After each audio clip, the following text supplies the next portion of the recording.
Bom mais uma vez estar com vocês, meus queridos. Vou pedir para que nós abramos aí as nossas Bíblias no texto de Apocalipse, capítulo 3. Apocalipse, capítulo 3.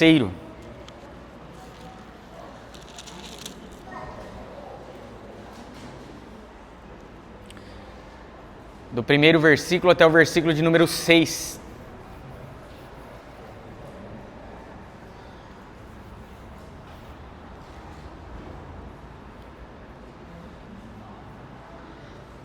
Lembrando os irmãos que o pastor coloca toda semana o material lá para que a gente possa acompanhar, tá? No nosso grupo de Apocalipse. Se você ainda não está lá, peça aí para o pastor no final da escola dominical que eu adiciono você ao nosso grupo. E lá eu coloco os vídeos também que são gravados aqui para que possamos todos acompanhar ali e não perder nenhuma aula. Acompanhe a leitura que será feita. A partir do versículo 1.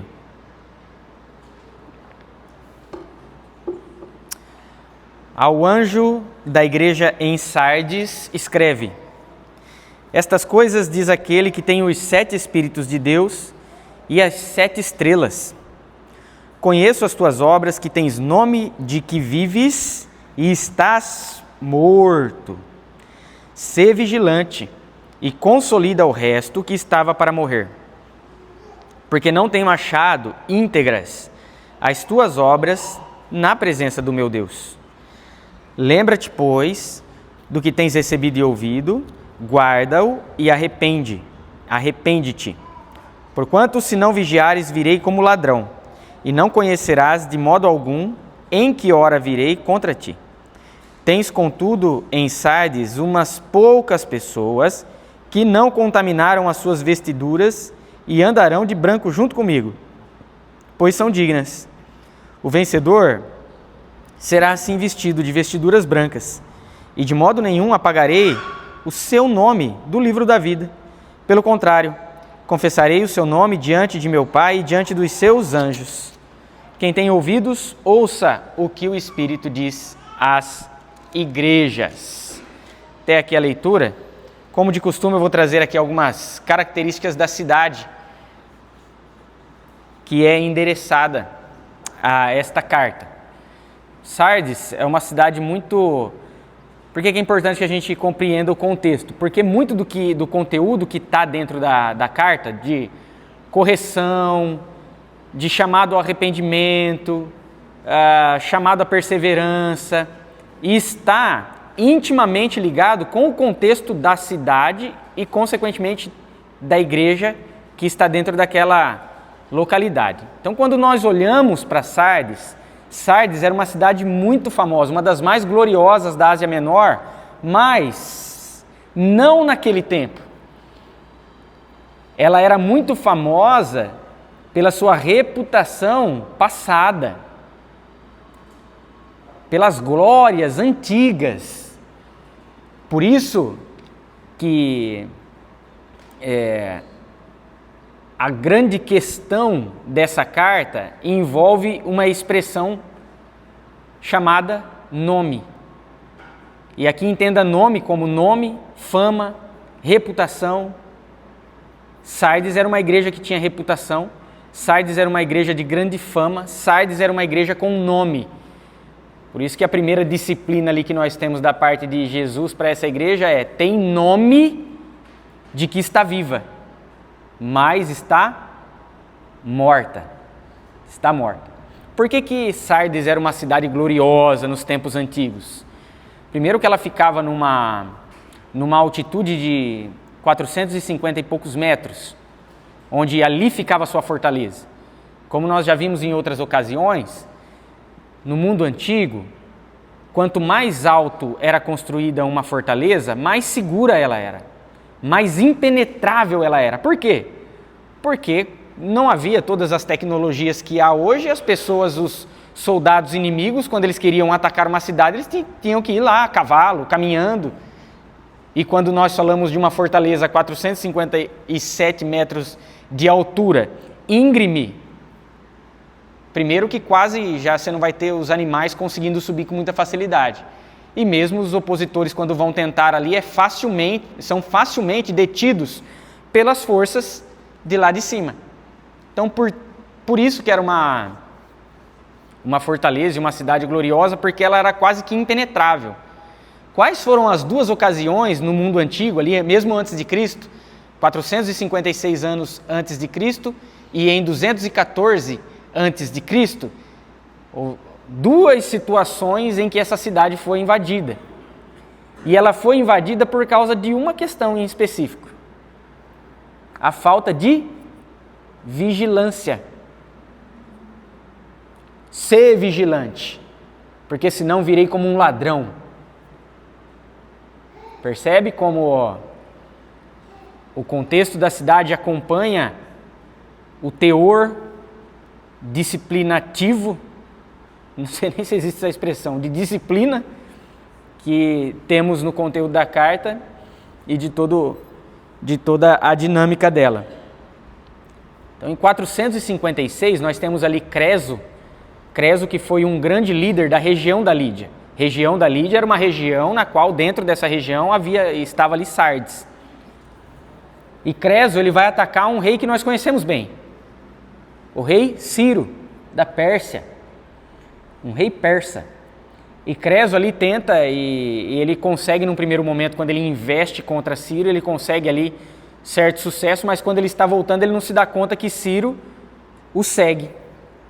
E quando Ciro o segue, e eles desatentos quando adentram em sua fortaleza, Ciro consegue ali montar um cerco por conta dessa falta de vigilância, e cerca de 14 dias depois a cidade é tomada, a cidade cai.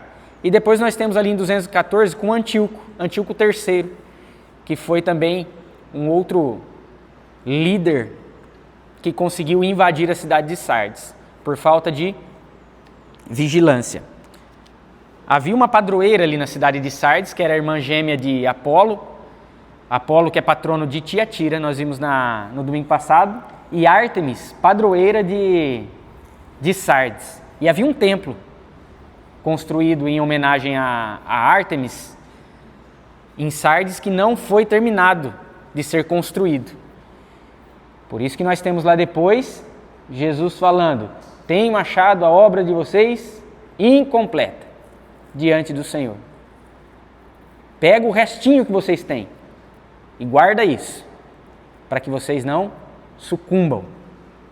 Logo nós temos ali uma breve contextualização dessa cidade, que nos ajuda a compreender o teor dessa epístola. E antes de adentrarmos aqui no conteúdo, a partir do versículo 1, eu trouxe ali uma ilustração que foi dada pelo Guilherme de Carvalho, pastor da igreja Esperança, se eu não me engano. E ele conta, ouvindo de um padre numa conferência, na época em que esse padre era seminarista. E ali no pátio do seminário havia uma grande árvore, forte, bonita, mas que eles começaram a notar que em algumas partes dessa árvore os galhos já estavam secos, as folhas murchinhas, as flores caindo e caindo, mas em outras muitas partes a árvore ainda parecia bela, galhos fortes e robustos, flores bonitas, folhas verdinhas, bonitas. Mas isso chamou a atenção dele e ele foi atrás de um especialista, um médico de árvores, um arborista. E esse arborista chegou ali, depois de examinar aquela árvore, ele constatou que ninguém imaginava. Aquela árvore estava morta. E eles não compreendiam por que uma árvore morta ainda tinha galhos fortes, ainda tinha folhas vívidas, verdinhas e flores bonitas e coloridas. Como que poderia algo morto externamente apresentar vida? Como poderia? E ali o arborista disse: com árvore é assim. Pode ser que ela dure aqui meses, pode ser que ela passe de um ano e meio, mas ela está definitivamente morta. Se encaixa perfeitamente no que temos aqui em Sardes. que era uma igreja conforme Cristo, que é aquele que está no meio dos 7 candeeiros, as 7 igrejas, e aquele que conhece todas as coisas, ele diz: vocês têm reputação de vivo. A fama de vocês é bela aos olhos humanos. Aos olhos dos homens, vocês têm flores coloridas, folhas verdinhas e galhos fortes, mas está morrendo. Vamos lá, versículo 1. Ao anjo da igreja em Sardes escreve: estas coisas diz aquele que tem os 7 Espíritos de Deus. Vamos fazer uma parada por aqui. O que é os 7 Espíritos de Deus? E aqui é o que é os 7 Espíritos de Deus, não o que são os 7 Espíritos de Deus, porque os 7 Espíritos de Deus é uma pessoa só. O que é os 7 Espíritos de Deus? Como nós vimos ali no primeiro capítulo. João, a partir do versículo 4. João, às 7 igrejas que se encontram na Ásia, graça e paz a vós outros, da parte daquele que era e que há de vir, da parte dos 7 Espíritos que se acham diante do seu trono e da parte de Jesus Cristo, a fiel testemunha. É o Espírito Santo. Jesus é aquele cuja plenitude do Espírito Santo está, como Paulo diz numa das suas epístolas, que em Cristo reside a plenitude da divindade. Por que isso é tão relevante para a igreja de Sardes? Porque a partir dos 7 Espíritos, o que é gerado? Vida. Vida, porque uma pessoa, uma comunidade que não possui o Espírito Santo é alguém ou alguma coisa morta, ainda que por fora esteja viva. Costumo dizer que é o The Walking Dead da igreja, e zumbis, mortos-vivos. Pessoas sem o Espírito Santo são mortos-vivos. Tem a aparência de que vive, mas está morto. Uma comunidade zumbi é uma comunidade que tem aparência de viva, mas está morta, porque não há o Espírito Santo nela. A única coisa capaz de gerar vida a uma comunidade é o Espírito Santo do Senhor. Por isso que a atribuição que nós temos aqui no início, já no versículo 1, estas coisas diz aquele que tem a vida. Aquela igreja está morta, ela precisa do quê? De vida. Ela não tem o Espírito, ela não vive a realidade do Espírito Santo. E qual é a realidade do Espírito Santo? O fruto do Espírito. Gálatas capítulo 5, versículos 22 e 23. Vamos lá dar uma olhada de que forma se reverbera a realidade do Espírito Santo a uma comunidade. Gálatas capítulo 5.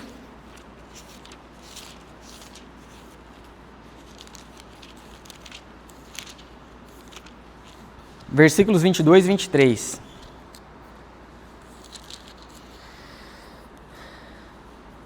Mas o fruto do Espírito é amor, alegria, paz, longanimidade, benignidade, bondade, fidelidade, mansidão, domínio próprio. Contra estas coisas não há lei. Percebe-se com isso que a igreja de Sardes era uma igreja que não vivia, ou pelo menos na sua maioria, uma vez que uns poucos guardavam isso, como nós veremos adiante. Era uma igreja que não revelava o fruto do Espírito. O fruto do Espírito que traz consigo diversas características: amor, bondade, alegria, mansidão, benignidade, longanimidade, domínio próprio, dentre outras coisas. Uma igreja sem o Espírito Santo não é igreja, porque a igreja só pode ser uma vez que está debaixo do poder do Espírito Santo. Uma igreja que não reflete ou não busca com todo o comprometimento, com toda a sua força, viver o fruto do Espírito, não é uma igreja. Ela pode ter nome de igreja, mas não é. Ela é qualquer ajuntamento perverso, uma vez que não revela aquilo que havia recebido.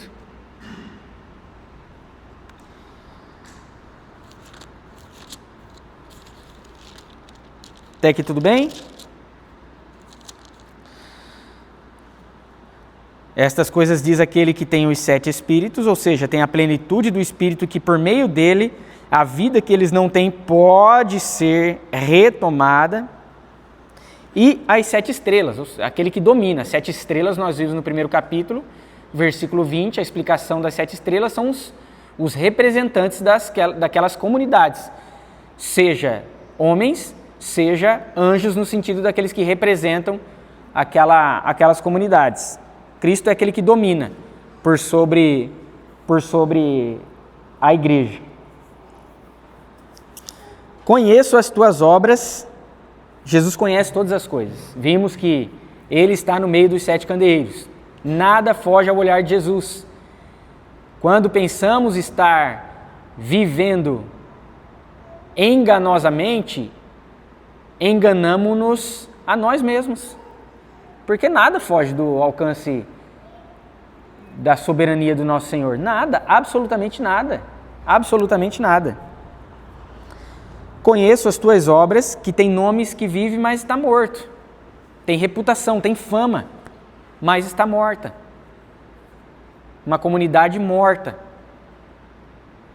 E aqui veja, nós vimos até agora 1, 2, 3, 4. Essa é a 5ª igreja a qual temos o endereçamento de uma carta. Todas as anteriores, quais eram os grandes problemas percebidos? Uma perseguição externa, seja ofensivas judaicas, sejam ofensivas romanas, mas era uma pressão externa, uma perseguição. Por que nós falamos que não havia perseguição no âmbito geral nessa região? Porque nós vemos que o grande problema aqui em Sardes não é a perseguição externa. É aquilo, aí eu lembro do que o nosso irmão Jerônimo falou nas outras aulas ali, da perseguição que emana de dentro, né? Do esfriamento espiritual. Aqui o problema é a própria espiritualidade da igreja, não vem de ofensivas judaicas nem romanas. Aqui o problema emerge da natureza da própria igreja, que é uma igreja que não tem o Espírito Santo do Senhor. É uma igreja fria espiritualmente, morta espiritualmente. Nós não podemos perder de vista que nós somos um paradoxo ambulante. Qual é o paradoxo ambulante que nós somos? Ao mesmo tempo que nós somos santos, aqueles que são alcançados por Cristo e pelo poder do Espírito Santo, nós somos o quê? Pecadores, uma vez que a nossa natureza ainda continua marcada e manchada pelo pecado, e continuará até que Cristo volte e torne o nosso corpo glorificado como está o dele. Então nós somos esse paradoxo, que ao mesmo tempo em que nós somos pecadores, nós somos santos. Por quê? Porque não é agora... Por que nós somos santos? Não é santo no sentido de perfeição, santo no sentido de separação, daquele que foi separado para uma vida diferente de outrora. Não é mais agora a realidade do pecado que domina as nossas vidas, é a realidade do Espírito Santo. O Espírito Santo é aquele que detém o poder e sim, por meio dele nós podemos viver uma vida não mais dominada pelo mal. Por isso que nós somos tanto pecadores como os santos. De natureza pecadores, mas de identidade, a nossa identidade é aquilo que Deus diz que nós somos. E pelo Espírito Santo do Senhor nós somos filhos e filhas dele. Porque o Espírito do Senhor atesta com o nosso Espírito. Romanos capítulo 8, a partir do versículo 12 até o 17, que nós somos filhos de Deus. Tá? Contudo, se nessa dinâmica nós deixamos de ouvir a voz do Espírito Santo e deixamos a chama do Espírito Santo se apagar, o que começa a dominar a nossa vida novamente? A realidade da nossa natureza. E quando é a nossa natureza que toma a direção das nossas escolhas, acabou. É só ladeira abaixo. É só destruição. É o que acontece aqui com a igreja de Sardes. E aí nós precisamos refletir acerca das nossas vidas. E nós refletimos e podemos constatar algo a partir das escolhas que nós fazemos. O que está redundando em quê? resulta as escolhas que nós estamos tendo. Em glória a Deus, em glória ao homem, em construção ou em uma vida que reflete os valores de uma esperança futura e escatológica, ou numa vida que reflete apenas os prazeres imediatos e do aqui e do agora.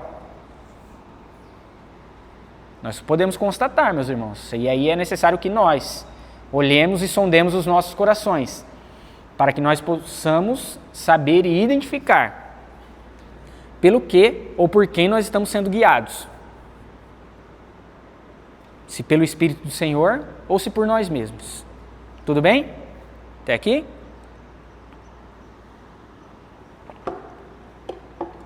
Se nós somos árvores que têm aparência de viva, mas está morta, ou se de fato somos árvores vivas. Conheça as tuas obras que têm nome de que vives e está morto. Percebamos que Jesus vai direto ao ponto, no sentido de que ele não traz ali nenhum... No início, ele inverte a ordem. Geralmente ele começa quando há algo de bom naquela comunidade, ele começa elogiando. Ele começa falando de algo bom e depois ele diz: contudo tens contra ti que... Mas aqui há uma ordem invertida. E quando se inverte alguma ordem estrutural é porque quer trazer uma ênfase. Então, quando nós percebemos que há um padrão e que esse padrão, hora ou outra, ele é mudado, é porque se tem uma ênfase ali. Então, de fato, a urgência que essa igreja é chamada a estar é enfática por meio da parte de Jesus Cristo. Qual é a ordem de Cristo para eles, portanto? Ser vigilante. Não seja como aqueles guardas que moscaram lá em 456 anos antes de Cristo e 214 antes de Cristo e depois a cidade foi tomada. Não mosque. Não sei se você conhece essa expressão, mas não ficar moscando, é do meu tempo. Não ficar moscando, não ficar desatento. Viajando na maionese. Ser vigilante. Atenção, é um senso de urgência, tanto para o agora quanto para o depois. É um senso de urgência chamado para o imediato, que redunda em resultados lá do futuro, porque aquele que não vigia e é alcançado por uma destruição iminente, depois, no final de todos os tempos, não haverá possibilidades de retomada. Ser vigilante, por quê? E consolida o resto que estava para morrer. Ainda há pouquinha coisa ali que é a luzinha no fim do túnel. Eu me lembro do filme do Senhor dos Anéis, no Retorno do Rei, o último filme. Gente, assiste o filme, é bom demais. Todo mundo pergunta pra mim, é bom demais, gente, assiste. Lá no finalzinho, eu vou dar spoiler aqui, porque é antigo, se você não assistiu, vai tomar spoiler aqui, não tem problema não. No finalzinho, quando o Frodo e o Sam, que são duas personagens ali impensáveis de conduzir ali aquele grande plano de destruição do anel, eles estão ali envoltos perto da montanha da destruição, escuridão, fumaça, desesperança. E aí o Sam, que é o amigo da personagem principal ali, ele olha para o céu e ele vê uma luzinha lá, uma estrelinha. E ele diz para o Frodo assim: olha lá, tem uma luz que a escuridão não consegue tocar. Olha só. Restava uma luzinha aqui para essa igreja de Sardes. Talvez reste uma luzinha em nós, meus irmãos, que a escuridão não consegue tocar. É a partir dessa perseverança e deste guardar que nós poderemos ao final superar e vencer em Cristo Jesus. Consolida o resto que estava para morrer, porque não tenho achado íntegras. Aqui, íntegras, pode ser entendido como íntegras, completas, perfeitas, é no sentido de completude mesmo, faltava algo. E ali nós temos a referência ao templo de Ártemis. Era algo do que eles se orgulhavam naquela cidade, mas era um templo que começou e não terminou. Era uma vergonha. A gente lembra da parábola de Cristo Jesus do construtor, que começa ali a construir, faz as contas, senta ali, calcula, escreve, faz um planejamento, vê se você tem recurso, porque se você começar a construir e não terminar, você vai ser motivo de zombaria pelos outros. É uma vergonha começar e não terminar. Graças a Deus que para aqueles que estão em Cristo, fiel é aquele que começou a boa obra, e aquele que começou a boa obra, ele é fiel para terminá-la. Glória a Deus por isso. Glória a Deus por isso, meus irmãos. Mas há algo ali, incompleto nas obras deles. Percebamos, e eu repito o que eu disse na última aula, que sim, as nossas obras serão avaliadas diante do Senhor, de justos e injustos. Qual é a diferença no dia do julgamento final? É que para os injustos e os ímpios, as obras deles serão contadas para a sua própria condenação. Para os separados e os salvos em Cristo, é a obra de Cristo que será contada, mas as nossas obras serão avaliadas, uma vez que nós, diante de todo mundo, teremos as nossas obras esclarecidas e abertas. Para quê? Para que ninguém pense ser merecedor de uma graça que ninguém nunca poderia merecer. Mas haverá julgamento, todos estarão diante de Deus. Graças a Deus que, conforme Paulo diz em Romanos capítulo 1, para aqueles que estão em Cristo Jesus, não há condenação, porque o Espírito da vida nos livrou do espírito da morte. Tudo bem? Até aqui? Estão muito quietinhos hoje, viu, gente? Estão muito quietinhos, viu?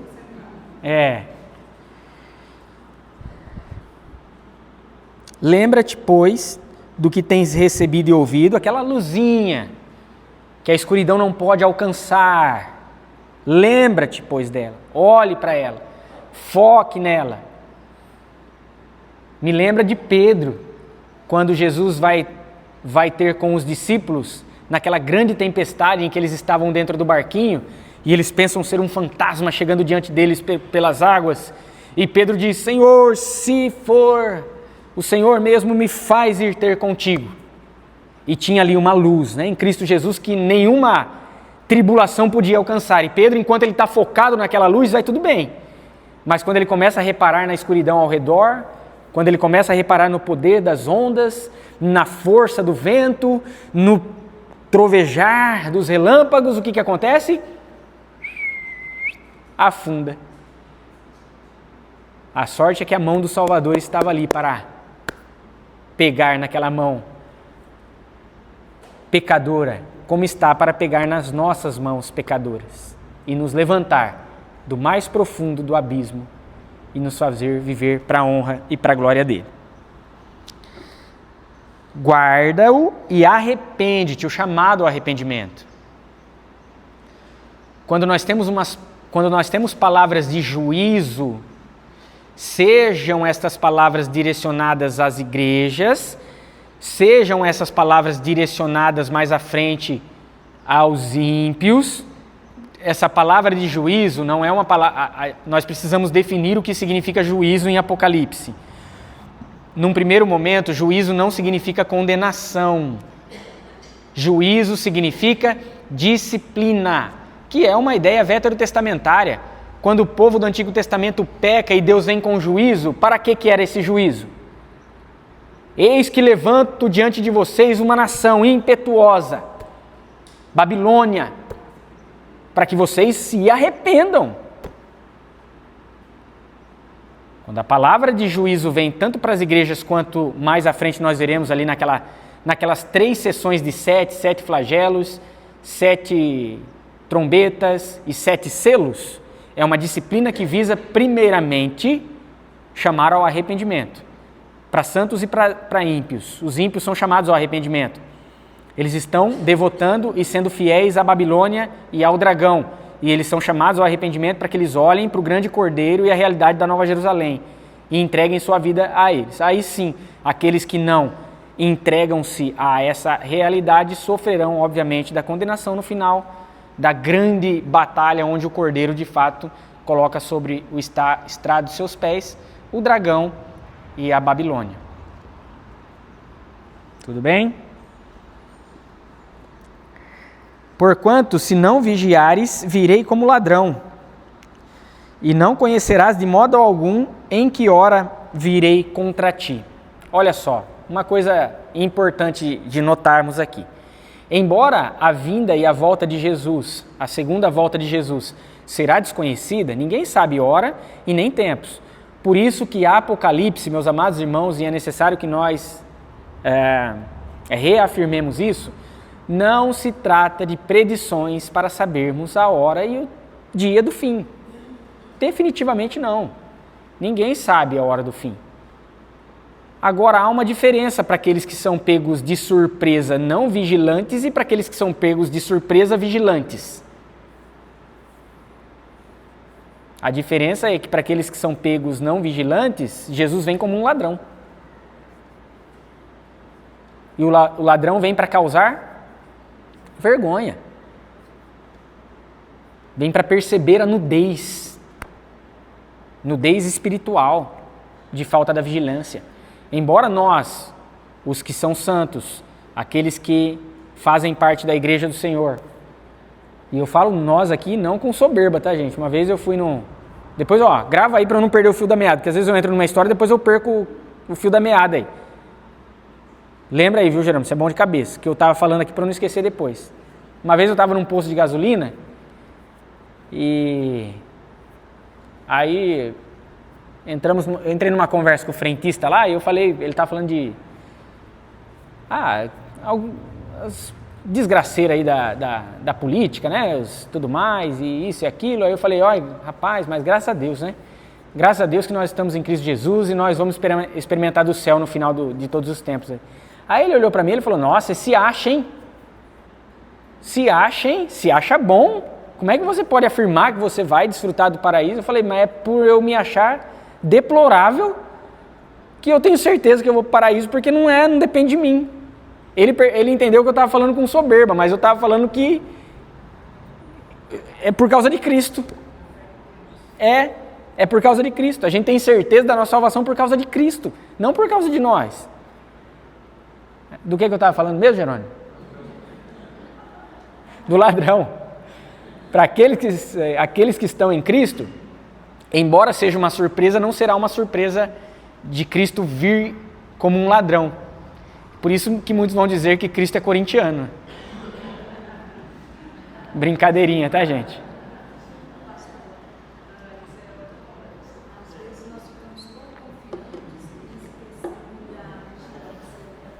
Exatamente.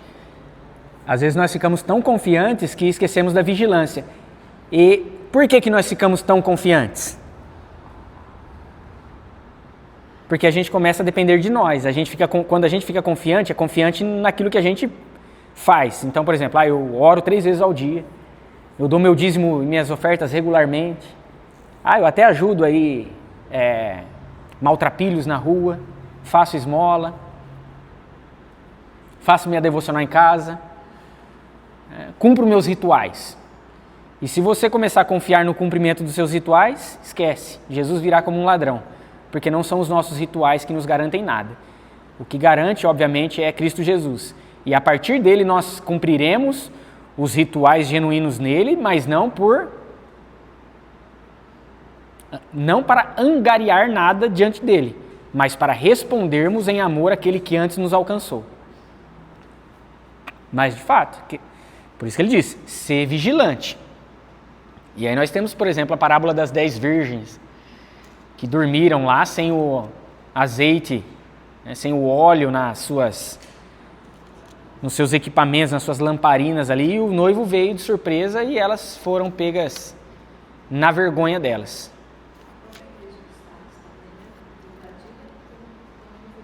A cidade de Sardes. É que, obviamente, Jesus, ele fala da cidade, mas atrelando a realidade da cidade de Sardes à igreja. Porque da mesma forma como a cidade ela se gloriava na sua própria reputação, a igreja estava seguindo o mesmo caminho. E por isso que ele diz, ser vigilante, para que vocês não incorram no mesmo engano que a cidade de Sardes. É isso mesmo.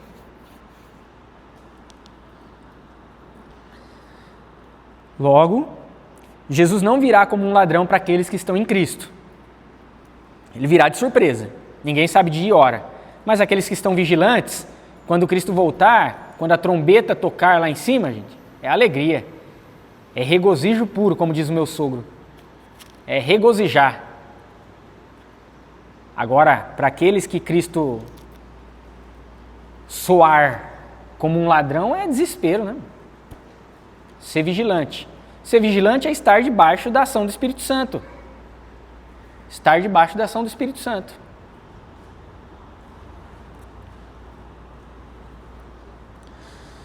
E não conhecerás de modo algum em que hora virei contra ti. Tem, contudo, em Sardes umas poucas. E a gente nota que o poucas é uma expressão usada exatamente para contrastar com a grande fama e a reputação que Sardes tinha.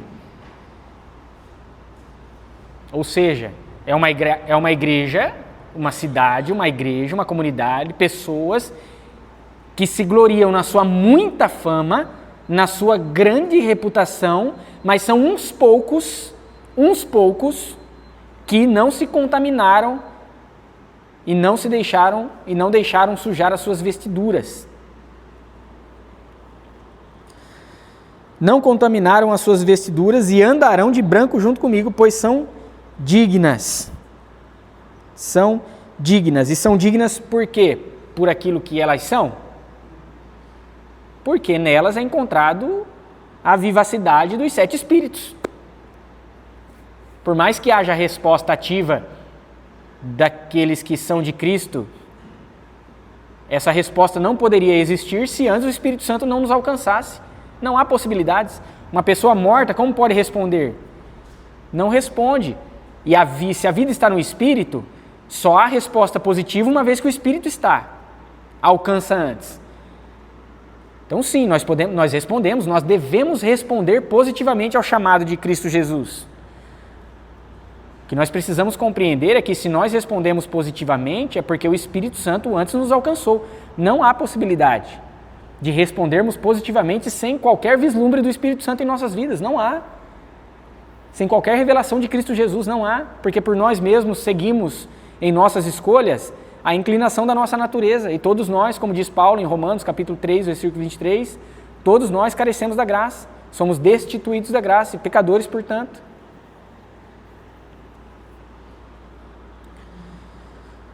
Estas poucas pessoas não se contaminaram, andarão com Cristo Jesus de branco. O vencedor será assim vestido de vestiduras brancas. Ele repete.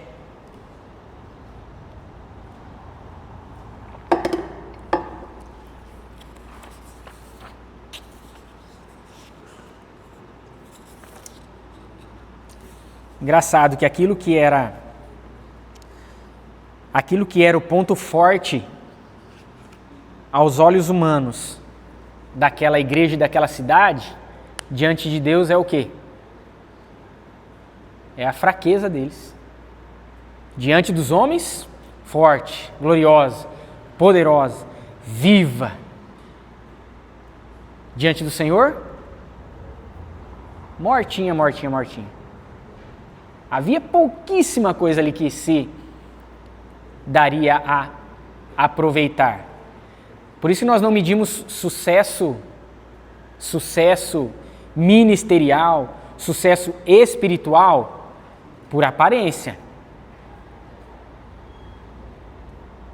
Nós medimos sucesso espiritual por uma vida que reflita os frutos do Espírito.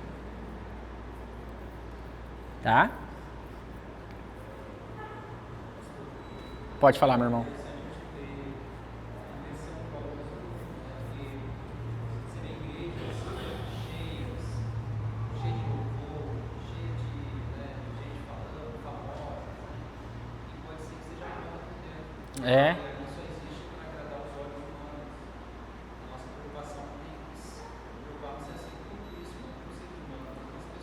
Isso.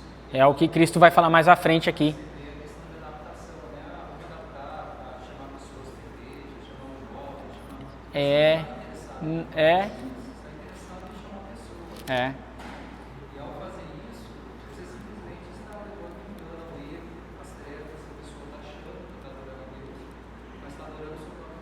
É. Pragmatismo, né? Às vezes a gente olha, fala, olha, aquela comunidade cresce como ninguém, a gente precisa então fazer as mesmas coisas que ela está fazendo. Como que a gente está medindo isso? São os nossos olhos? São os nossos olhos? Esquece.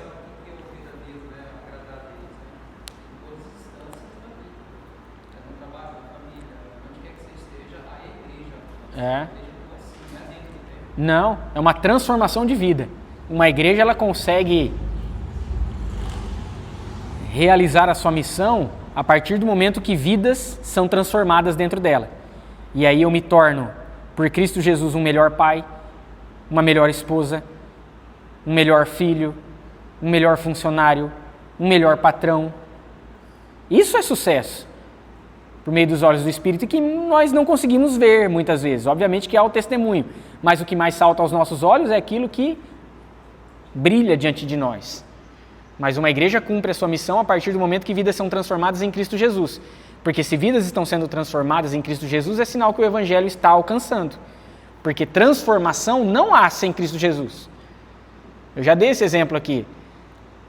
Os homens aí sabem muito bem. Às vezes as esposas chegam aí e falam,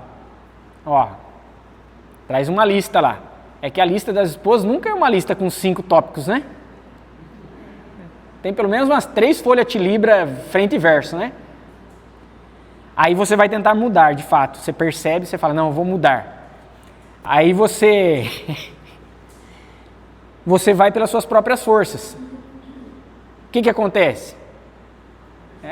Uma semana. Porque não somos nós que geramos transformação. Nós poderemos apenas sermos melhores a partir de Jesus, ainda que dentro das nossas falibilidades e vulnerabilidades, ainda que diante dos nossos pecados. Pode falar, meu irmão.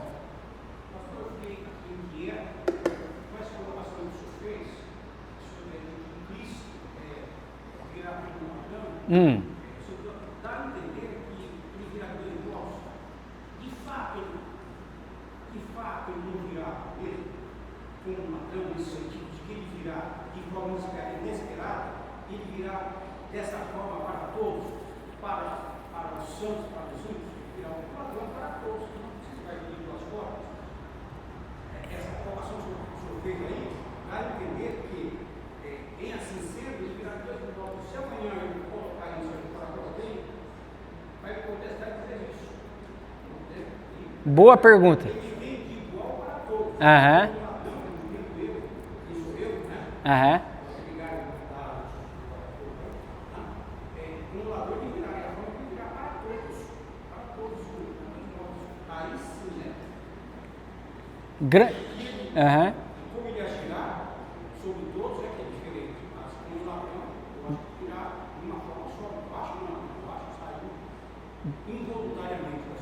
Grande pergunta, meu irmão. Grande pergunta. Ele virá de uma única vez, mas de fato será recebido de 2 formas. Olha só. Vamos pegar algum texto para nos ajudar. Vamos lá para 1 Tessalonicenses.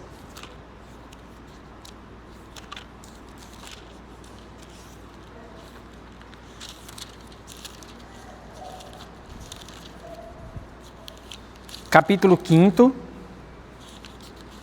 versículos 2 a 4.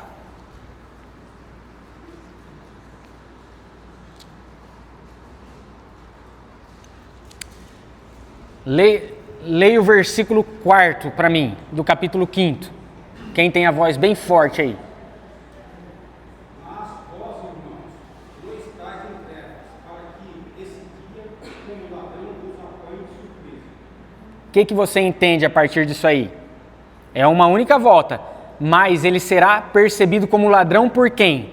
Por por aqueles que estão em trevas. Por isso que ele diz, ó, não está em trevas para que neste dia... Então, a sua pergunta é muito boa.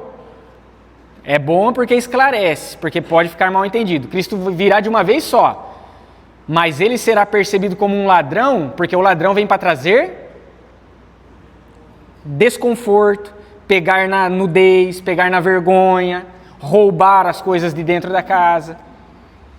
Mas para aqueles que estão em Cristo, neste mesmo momento que Cristo vem como um ladrão, de surpresa para aqueles que estão nas trevas, ele virá de surpresa, mas para aqueles que estão na luz, porque são vigilantes e não estão nas trevas, não serão tomados em sua vergonha. Entende? Então, uma única vez, mas de dois modos. No mesmo tempo. Vamos para outro texto, ó. Segunda Epístola de Pedro.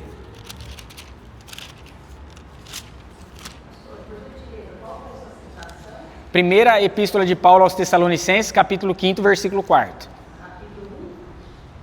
Capítulo 5, versículo 4. Segunda Epístola de Pedro, capítulo 3, versículo 10. Pode ler. Virá, entretanto, como ladrão, no dia do Senhor, no qual os céus passarão com estrepitoso estrondo, e os elementos se desfarão abrasar. Também a terra e as obras serão atingidas. Para quem que ele está falando isso? Olha lá no versículo 7, finalzinho. Ora, os céus que agora existem e a terra, pela mesma palavra, têm sido entesourados para fogo, estando reservados para o dia do juízo e a destruição dos homens ímpios. Então está dentro desse contexto. Então, de fato, ele vem uma única vez, percebido de duas formas, ou recebido de duas formas. Mas não está errado a sua... Não está. Não está, não. É uma única vez, que se eu dei a entender que poderiam ser dois momentos diferentes, isso precisa ser esclarecido. Uma única vez, um único momento, uma única segunda volta, que se refletirá de duas formas diferentes. Uma para os que que sofrerão condenação e outra para os que se fundamentarão na obra dele. Obrigado, viu, meu irmão? Muito bom. Oi.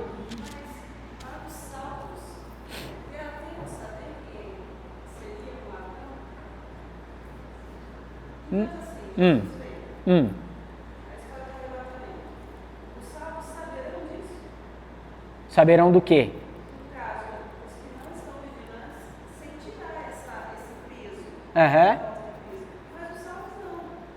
Eles não sentirão o peso da condenação que Jesus trará aos que estão perdidos. Sentirão o alívio porque agora estarão diante daquele que governará com eles durante todo o restante da eternidade. Uns sentirão pesos, o outro sentirão completo alívio, porque aí o fardo de uma natureza marcada e manchada pelo pecado já não mais existirá. O mar já não mais existirá. A Babilônia já não mais existirá. Nenhum flerte sedutor do dragão e da prostituta da Babilônia existirá. Mas existirá apenas o governo amoroso e maravilhoso com Cristo Jesus. Que peso sentirão esses? Nenhum, porque Cristo carregou todo o peso. E por isso ele volta como governador de todas as coisas. Mas todos perceberão. Todos os olhos verão. Todos os olhos verão e todos os ouvidos ouvirão. O dia em que Cristo finalmente voltar.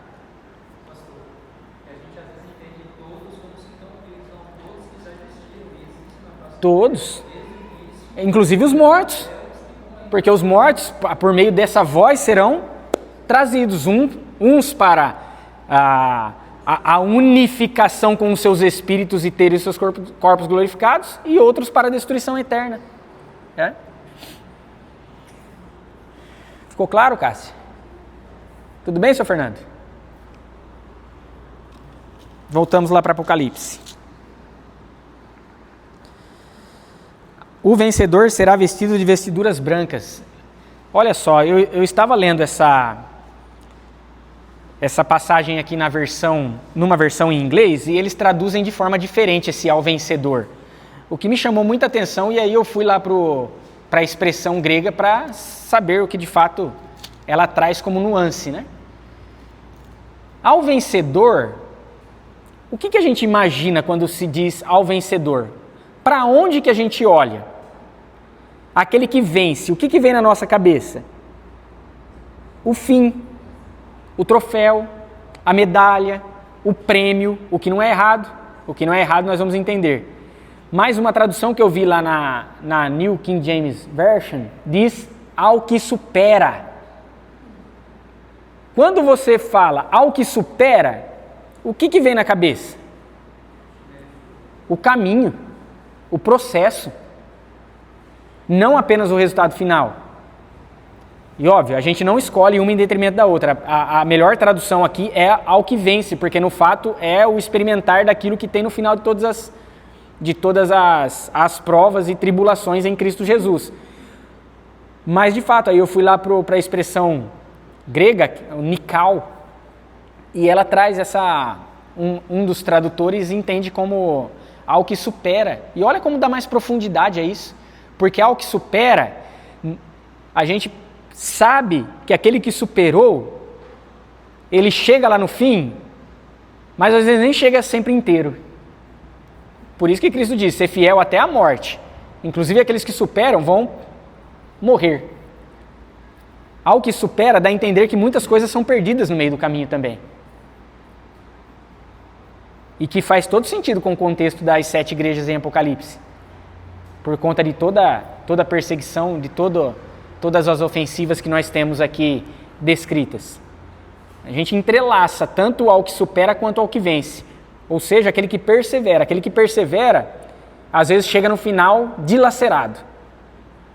Cristo enfrentou dilacerações das mais terríveis para que nós pudéssemos experimentar da vitória eterna. Quem somos nós para que, se o Filho do Todo-Poderoso, o próprio Deus encarnado, sofreu dilacerações, que nós não queiramos enfrentar isso? Quem somos nós? Quem somos nós? Ao que supera, traz força, supera e vence. Estes andarão de vestiduras brancas. Aqui 2 questões que são retomadas nessas vestiduras brancas. Para a cultura judaica, nós temos essa questão de pureza e de santidade que o branco reverbera.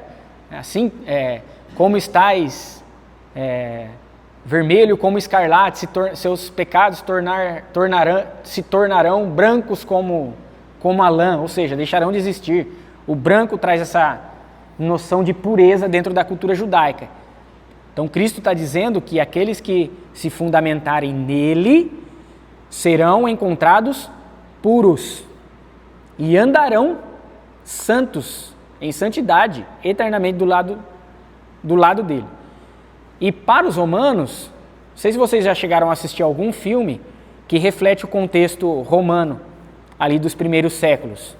Eles usavam branco em que ocasião? Para celebrar vitórias, festejar. Então, aqueles que estarão de branco com Cristo Jesus experimentarão de pureza e terão a celebração de uma grande vitória, que nenhum nome, nenhuma reputação pode oferecer. Olha lá como Cristo vai retomar a questão do nome. E de modo nenhum apagarei o seu nome do livro da vida. E ele continua, pelo contrário. Aí Mateus capítulo 10, versículo 32. Todo aquele que me confessar diante dos homens, eu o confessarei diante de Deus. De todas as coisas, meus amados irmãos, que nós possamos desejar, que nós oremos e desejemos que no final de todas as coisas sejamos encontrados fiéis diante do Senhor e não diante de homens. Que se for necessário abrir mão da nossa reputação, da nossa fama, do nosso nome, para termos o nosso nome reconhecido diante do Senhor, que nós escolhamos, ainda que a humilhação, mas termos nosso nome confessado diante de Deus por Cristo Jesus. aquela igreja que se gloriava, aquela cidade que se gloriava de sua fama, Jesus está dizendo, não vale nada porque é diante dos homens.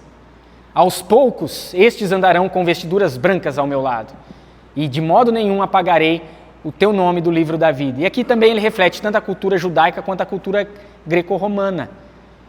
Quando nós temos diversos textos ali que eu elenquei lá no material, Êxodo capítulo 32, Deuteronômio 29, Salmo 9, 69, Daniel capítulo 12, Lucas, Filipenses, Hebreus, diversos livros e textos que falam do ter o nome arrolado nos céus, arrolado, escrito no livro da vida. Então, dentro da cultura judaica, isso era muito conhecido. E o fato de ter esse nome rejeitado significava o quê?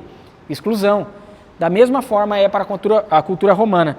Dentro da cultura greco-romana, helenística, havia também esses registros em que se uma pessoa era retirada dali por alguma razão, significava exclusão, esquecimento completo do seu nome.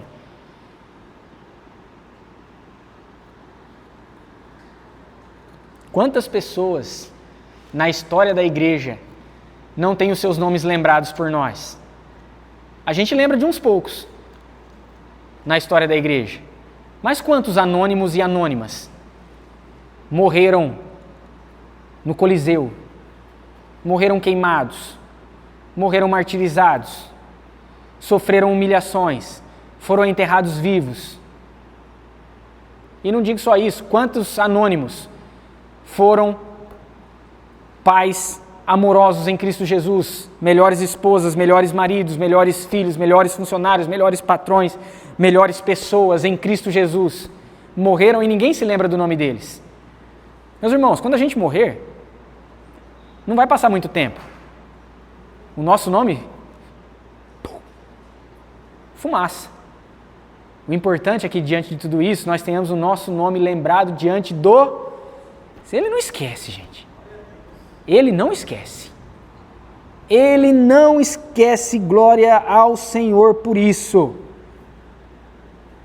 Que nós sejamos encontrados em Cristo Jesus, confessados diante do Senhor.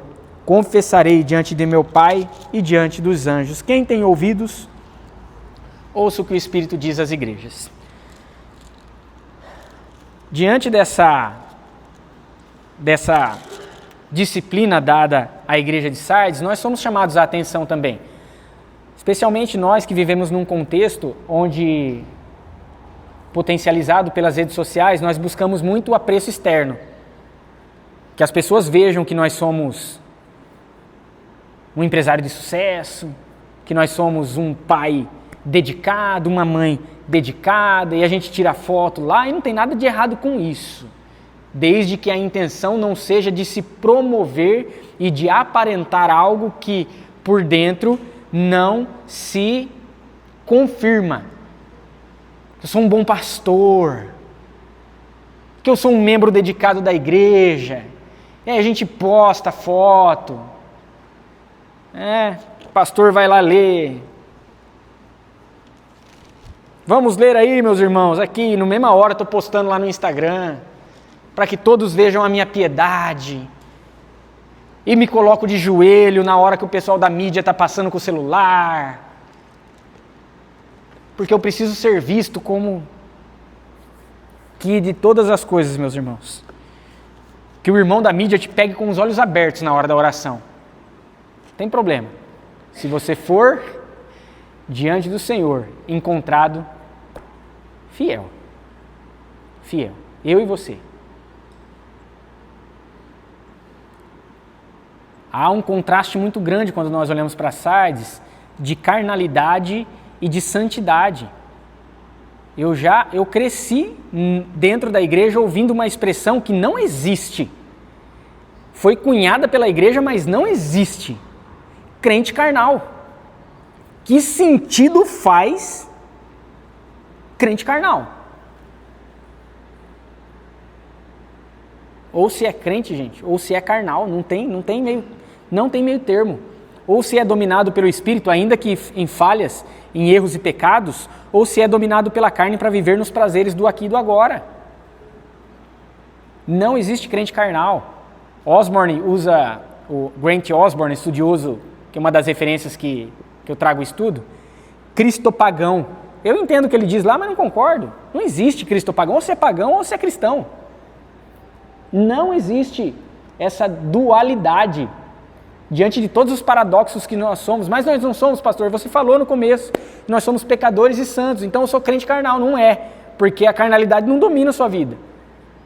Ou se dá frutos para a carne ou se dá frutos para o espírito. As duas coisas não dá. Apocalipse vem nos conscientizar que não há meio termo, gente. Ou se está no time do Cordeiro, que experimentará da bênção da Nova Jerusalém e já são convidados a viver a realidade da Nova Jerusalém aqui, na Babilônia, ou se demonstra lealdade ao dragão e à Babilônia. Não há meio termo. Não existe crente carnal. Ou se é crente, ou se é carnal, ou se é dominado pela carnalidade, ou se é dominado pelo Espírito.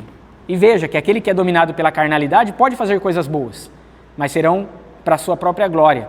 E quando nós fazemos coisas boas para a nossa própria glória, isso é nada.